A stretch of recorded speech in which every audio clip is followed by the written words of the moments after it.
हाँ dear students, मैं Vikram Sharma, lecturer mechanical automobile. आज आपको subject code MA 303 auto thermodynamics के बारे में डिटेल में बताऊंगा।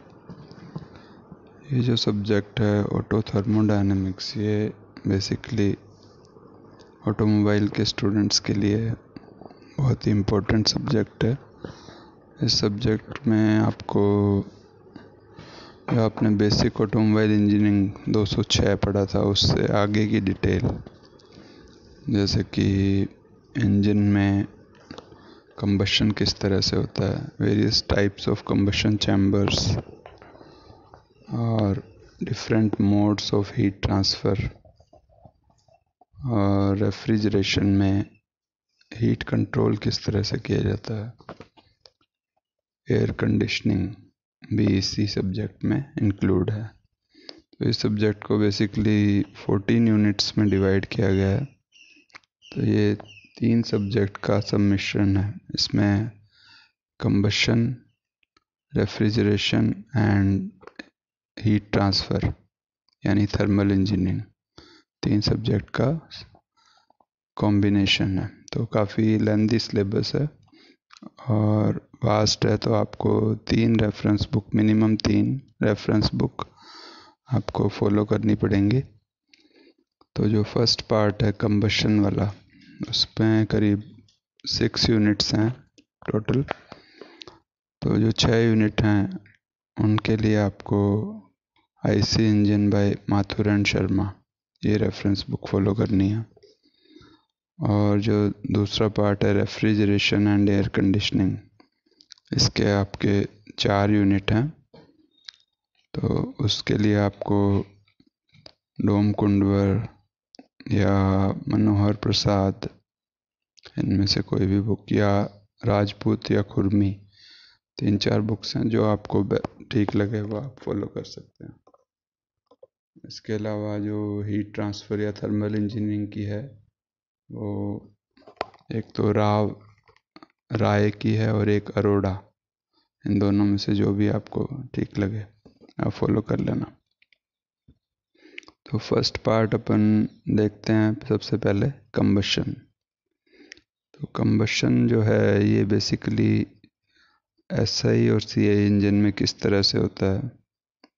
SI स्पार्क इग्निशन इंजन और CI कंप्रेशन इग्निशन इंजन्स। तो इसमें जनरल थ्योरी कंबशन की, फिर उसकी कंबशन स्टेजेस, फिर उस पर इंजन वेरिएबल्स का क्या इफ़ेक्ट पड़ता है। इसमें 2 टर्म आएंगी, इग्निशन लैग और flame propagation. Ignition lag means combustion में जो इग्निशन स्टार्ट होता है उसमें अगर कुछ डिले हो जाए तो वो कहलाता है इग्निशन लैग। और उसके बाद फ्यूल के बर्निंग के बाद फ्लेम फ्रंट का आगे बढ़ना, वो कहलाता है फ्लेम प्रोपेगेशन। तो इन दोनों ही फैक्टर्स पे, इन दोनों ही चीज़ों पे इंजन के जो वेरिएबल्स हैं, जैसे कि टेम्परेचर है, इग्निशन टाइमिंग है, फ्यूल है,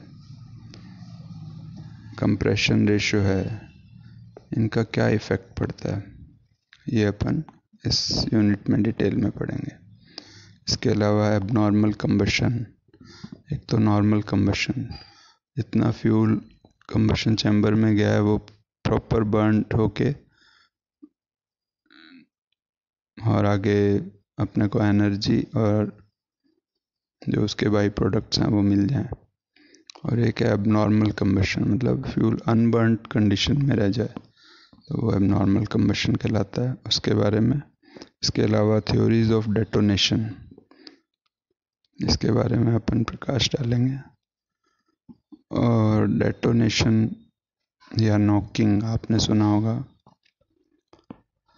इसके बारे में डिटेल में पढ़ा जाएगा इस यूनिट में। सेकेंड यूनिट जो है वो SI इंजन के combustion chambers, spark ignition engine में जो कंबशन चैम्बर यूज़ में लिए जाते हैं उसका डिज़ाइन प्रिंसिपल, फिर बेसिक रिक्वायरमेंट्स, कंबशन चैम्बर जो है वो कैसा होना चाहिए, उसकी बेसिक रिक्वायरमेंट्स क्या हैं, वो उन पे प्रकाश डालेंगे।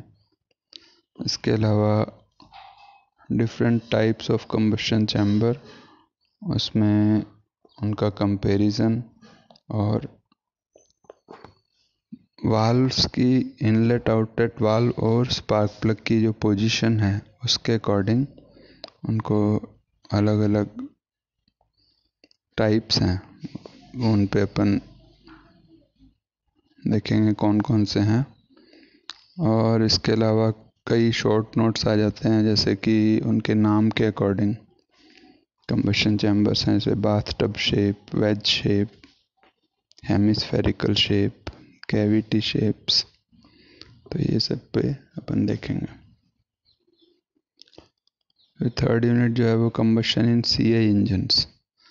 अभी तक तो एसआई इंजन के बारे में पढ़ा, अब CI compression ignition engine, diesel engine, उसमें भी सेम वही स्टेजेस ऑफ कंबशन, फिर डिले पीरियड या इग्निशन लैग क्या होता है।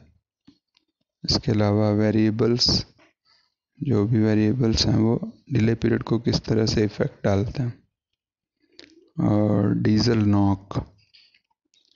फिर methods of controlling diesel knock, diesel knock क्या है और उसको कंट्रोल करने के कौन कौन से तरीके हैं। फिर फोर्थ यूनिट में सीआई इंजन कंबशन चैम्बर्स के बारे में, भी कौन कौन से कंबशन चैम्बर्स होते हैं, उनके टाइप्स। फिर एक वर्ड आएगा swirl, air swirl, methods of generating air swirl, मतलब air, extra air combustion chamber में भेजना, वो जिससे कि जो कंबशन प्रोसेस है वो फास्ट हो सके, इसको कहते हैं स्विर्ल, स्विर्ल एक्शन कहलाता है। तो इसमें किस तरह से मेथड्स कौन कौन से काम में ले जाते हैं एयर स्विर्ल के लिए। फिर उसमें दो टाइप हैं, induction swirl, compression swirl, turbulent swirl. उनमें क्या होता है और उनमें क्या आपस में कंपेयर करेंगे। फिर एक यूनिट है, fifth unit, IC engine fuels. जो इंटरनल कंबशन इंजन्स हैं उनमें जो फ्यूल काम में ले जाते हैं उसकी बात की जाएगी। उसमें जैसे petroleum, non petroleum based liquid fuels, और जो लिक्विड पेट्रोलियम फ्यूल काम में ले जाता है उसका केमिकल स्ट्रक्चर कैसा होता है। फिर गैसियस फ्यूल कौन कौन से हैं। फिर एक सिंपल कंसेप्ट के हीटिंग वैल्यू, फ्यूल की हीटिंग वैल्यू क्या होनी चाहिए। फिर रेटिंग ऑफ एसआई फ्यूल्स, जैसे कि नॉक रेटिंग, उसका दूसरा नाम है ऑक्टेन नंबर। एक होता है हाईएस्ट यूजफुल कंप्रेशन रेशियो, एक है सेंसिटिविटी, परफॉर्मेंस नंबर। इन सब के अपन डेफिनेशंस और ये क्या चीज़ें हैं इनके बारे में जानेंगे। फिर एक काफ़ी इम्पोर्टेंट टर्म आती है flash point and fire point, इसके बारे में पढ़ेंगे। सिक्स्थ यूनिट जो है उसमें air pollution by exhaust gases. जितने ऑन रोड व्हीकल्स चल रहे हैं वो एग्जॉस्ट जो गैसेस निकालते हैं उनके थ्रू क्या है, बहुत ज़्यादा एयर पोल्यूशन होता है। तो इस एयर पोल्यूशन को कैसे कंट्रोल किया जाता है, कैसे मेजर किया जाता है, और कौन कौन सी गैसेस एग्जॉस्ट के थ्रू ऑटोमोबाइल व्हीकल्स से निकलती हैं।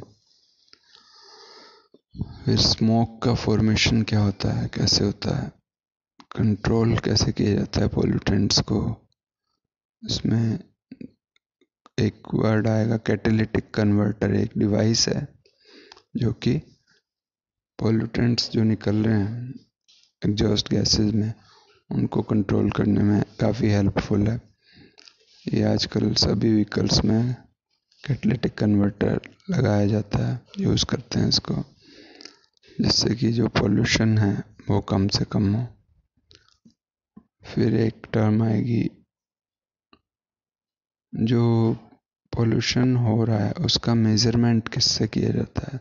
तो उसके दो डिवाइस हैं, एक है स्मोक मीटर और एक है एग्जॉस्ट गैस एनालाइज़र। इन दोनों पे बात करेंगे। तो यहाँ तक हुआ ये पार्ट कंबशन।